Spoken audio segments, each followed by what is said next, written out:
अब हम जो है वो ज्योमेट्री की थ्योरी शुरू करने जा रहे हैं। ठीक है, तो आप किसी भी चीज़ की तैयारी अगर कर रहे हैं और जियोमेट्री पढ़ना चाहते हैं, ठीक है, तो पूरा ही लिख देते हैं यार। ठीक है, तो आपको ये क्लास करनी चाहिए। ठीक है, तो आज हम पढ़ने क्या वाले हैं?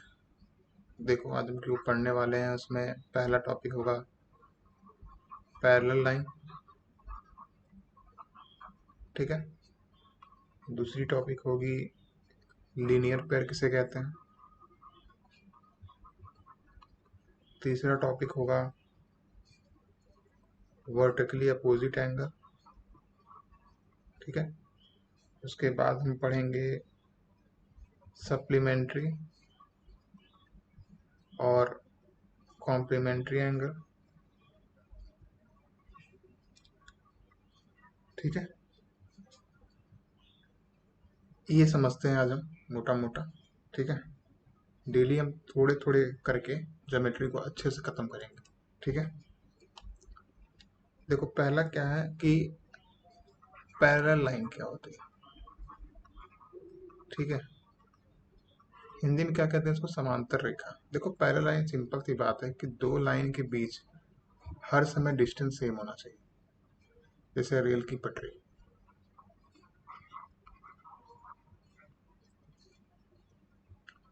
रेलवे ट्रैक कह सकते हैं। उसकी खास बात यह है कि आप कहीं से भी दोनों के बीच का डिस्टेंस निकालेंगे तो हमेशा डी ही निकलेगा। ये होता है पैरेलल लाइन। ठीक है, अब थोड़ा सा एक बात को समझते हैं। पहले हम लोग कॉम्प्लीमेंट्री और सप्लीमेंट्री एंगल करते हैं। ठीक है, ये हमें ज़्यादा क्लियरिफिकेशन देगा। उसके बाद फिर से इसमें तो देखो कॉम्प्लीमेंट्री एंगल क्या होता है।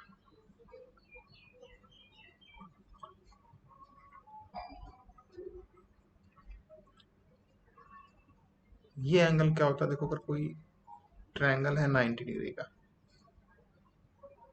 ठीक है, इससे हम एक और ऐसे निकाल, तो अब ये क्या हो जाएगा? Theta one. ये क्या हो जाएगा? Theta two. लेकिन जब हम जोड़ेंगे theta one plus theta two को, तो हमेशा क्या आएगा? 90 डिग्री। यानी कि अगर दो एंगल का सम 90 आ रहा है, यानी कि सम ऑफ ऑल एंगल जो गिवन है उसका सम 90, तो ये कॉम्प्लीमेंट्री एंगल दिया हुआ है। या फिर क्वेश्चन में लिखा हुआ है कि दो एंगल कॉम्प्लीमेंट्री है, मतलब दोनों का सम जो है वो 90 हो। ठीक है, अगली हम बात करते हैं सप्लीमेंट्री एंगल।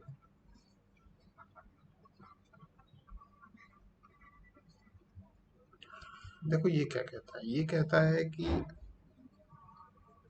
एक सीधी लाइन है और एक कर दें, तो ये पूरा एक्चुअली में होता कितना है? 180।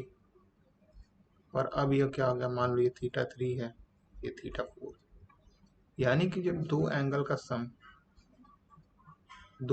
सम 180 हो जाए तो इसको क्या कहते हैं? Supplementary angle. ठीक है, समझ में आया? अगर क्वेश्चन में लिखा हुआ है कि दो एंगल सप्लीमेंट्री हैं, यानी कि जो एक दिया हुआ है तो दूसरा उसका क्या हो जाएगा?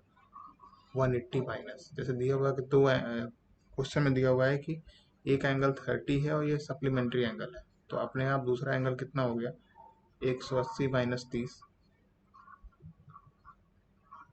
ये कितना हो जाएगा?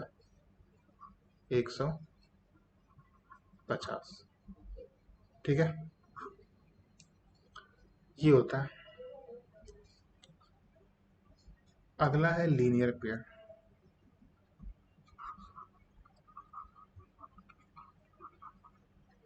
देखो दोस्त, कॉम्प्लीमेंट्री में हमने पढ़ा कि दो को जोड़ने पे 180 होता है, लेकिन कोई भी लाइन सीधी है तो ये तो 180 बना रही है। स्ट्रेट लाइन,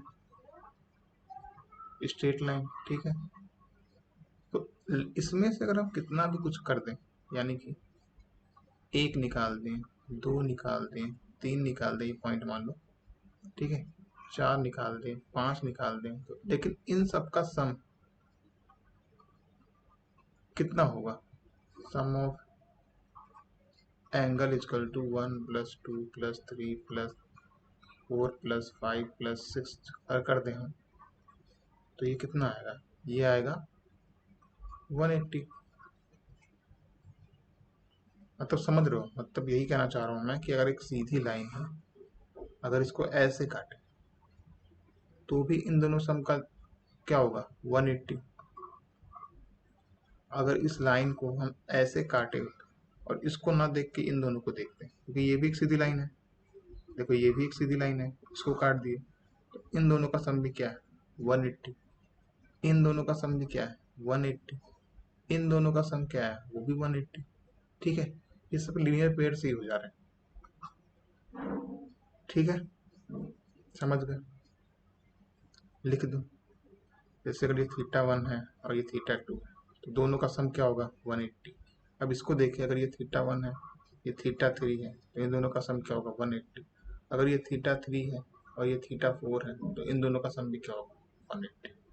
ठीक है, ये हो गया लीनियर पेयर से, मतलब एक सीधी लाइन को दूसरी लाइन कट करेगी तो जो एक तरफ के जो एंगल बनते हैं उनको, उनका जो सम है वो 180 ही होगा।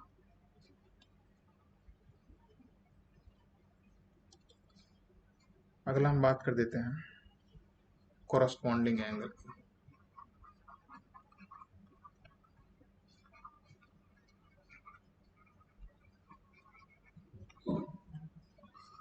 देखो ये क्या कहता है, ये कह रहा है कि भाई ऐसे लाइन खींच दो, दो लाइन खींचा हमने पैरेलल और एक लाइन कट कर दी। ठीक है, तो जो एंगल यहाँ होता, ठीक है, वही एंगल यहाँ होता, जो एंगल यहाँ होता वही एंगल यहाँ होता, जो एंगल यहाँ होता यही एंगल यहाँ होता, जो एंगल यहाँ होता वही एंगल यहाँ होता। ठीक है, इसी को क्या कहते हैं क्रॉसपॉन्डिंग एंगल। ठीक है, दूसरा है वर्टिकली अपोजिट एंगल। देखो इसमें क्या है, एक लाइन को कट की तो ये जो एंगल बनेगा ये क्या होगा वर्टिकली अपोजिट एंगल। यानी कि ऊपर जो अल्फा और डी है, ऊपर जो अल्फा और डी ये क्या है इक्वल। एक और खींच दिया अगर तो ये एंगल क्या था, देखो ये अल्फा है तो ये भी अल्फा आएगा। ठीक है, तो ये भी क्या आ जाएगा डी। समझ रहे हो, सेम ऐसे ही जैसे यहाँ पास जो सी था और ये जो बीटा है ये भी क्या है इक्वल है, वर्टिकली अपोजिट एंगल।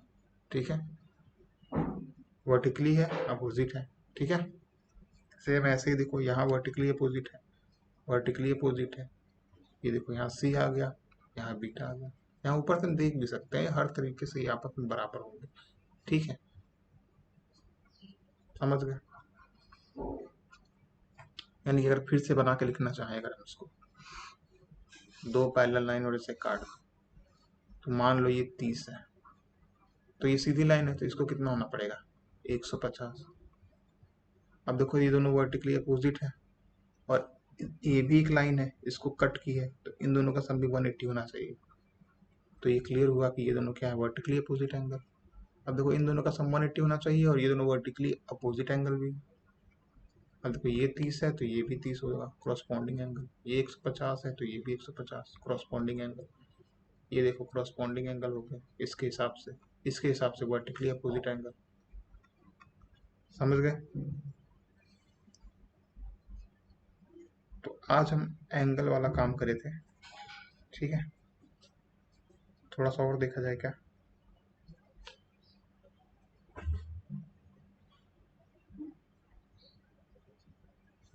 नहीं, आज के लिए इतना ही।